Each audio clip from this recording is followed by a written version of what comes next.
কথিত আছে বিষধর সাপকে যতই দুধ গলা খাওয়াও, সুযোগ পেলে সে কিন্তু ছোবল মারবেই। আজ কানাডার পরিস্থিতিও কিন্তু সেই দিকেই যাচ্ছে।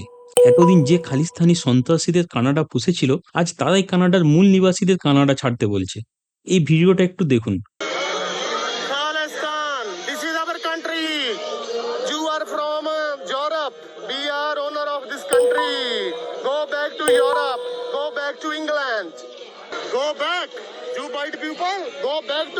যেখানে কানাডার এক খালিস্তানি র্যালি থেকে স্লোগান উঠে আসছে, সেখানে বলা হচ্ছে কানাডার হোয়াইট লোকেদের অর্থাৎ কানাডার মূল নিবাসীদের কানাডা ছেড়ে ইউরোপ, আমেরিকা, ইসরায়েলে চলে যেতে। এখন এই খালিস্তানিরা দাবি করছে তারাই নাকি কানাডার আসল মালিক। খালিস্তানিদের অনেক দিনের দাবি ছিল ভারতের পাঞ্জাবের কিছু অংশ ভারত থেকে বিচ্ছিন্ন করে নতুন দেশ খালিস্তান বানাবে। আপাতত সেই খালিস্তানের বাস্তবতা তো অনেক দূর। ভারত ভেঙে খালিস্তান বানানোর স্বপ্ন দেখার সাহসও তারা আর কল্পনাও করে না।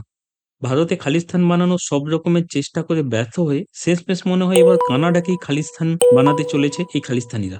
কিন্তু এই পরিস্থিতি একদিনে হয়নি। কানাডার সাধারণ মানুষ আর নেতারা প্রথম থেকেই ভারত বিরোধী জঙ্গি সংগঠন খালিস্তানিদের প্রশ্রয় দিয়ে এসেছে। ভারতের বিরুদ্ধে করা প্রতিটি ষড়যন্ত্রের সাথে জড়িত সন্ত্রাসীদের নিজেদের দেশে আশ্রয় দিয়ে এসেছে। শুধু আশ্রয় দেয়নি, তাদের সব ধরনের অপরাধকে সমর্থনও করেছে কানাডা। তাদের সমর্থনের সব সীমানা তো তখন ভেঙে যায় যখন কানাডার বর্তমান প্রধানমন্ত্রী জাস্টিন ট্রুডো খালিস্তানি নেতা নির্জন হত্যাকাণ্ডে ভারতের জড়িয়ে থাকার অভিযোগ তুলে ভারতের সাথে সব সম্পর্ক ত্যাগ করে। গত কিছুদিন আগেই কানাডার সাথে ভারতের ঝামেলা এমন পর্যায়ে পৌঁছে যায় যে ভারতের রাষ্ট্রদূতদের দেশে ফিরিয়ে নেয় দিল্লি। আর কানাডায় ফেরত পাঠিয়ে দেওয়া হয় ভারতে থাকা কানাডার রাষ্ট্রদূতকে। সাথে বন্ধ করে দেওয়া হয় সব রকমের ব্যবসা বাণিজ্য এবং দ্বিপাক্ষিক সম্পর্ক।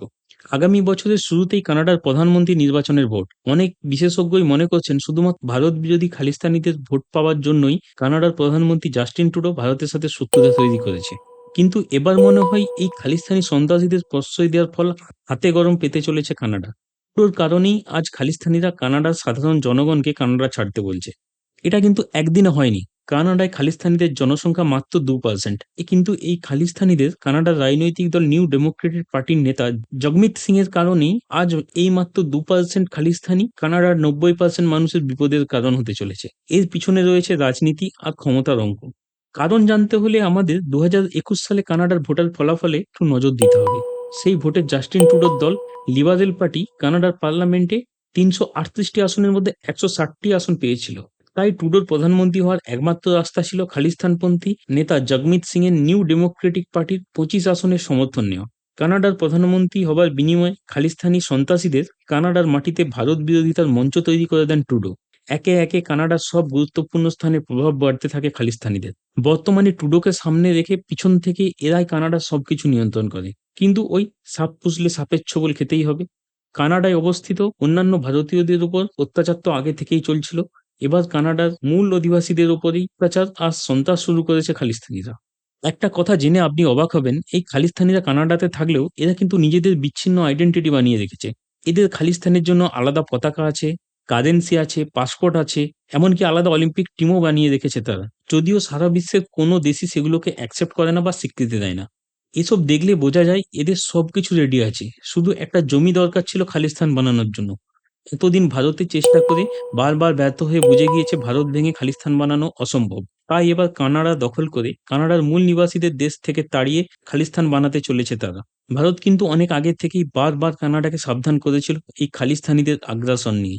এই পরিস্থিতি যে হতে পারে তাও জানিয়েছিল দিল্লি। শুধুমাত্র ক্ষমতা ভোগ করার জন্য ট্রুডো সেসব পাত্তা দেয়নি। তার জন্যই বিপদে পড়তে চলেছে কানাডার সাধারণ মানুষ। এবার মনে হচ্ছে কানাডা খালিস্তানিদের আসল রূপ দেখবে, যেই রূপ ভারত দেখেছিল 80-র দশকে। দেখা যাক শেষ অবধি কি হয়। এ ব্যাপারে আপনারা কি মনে করেন কমেন্ট করে অবশ্যই জানান। ভিডিওটি ভালো লাগলে লাইক করুন, শেয়ার করুন। এরকম আরো ভিডিও পেতে চ্যানেলটি সাবস্ক্রাইব করুন। ভিডিওটি দেখার জন্য ধন্যবাদ।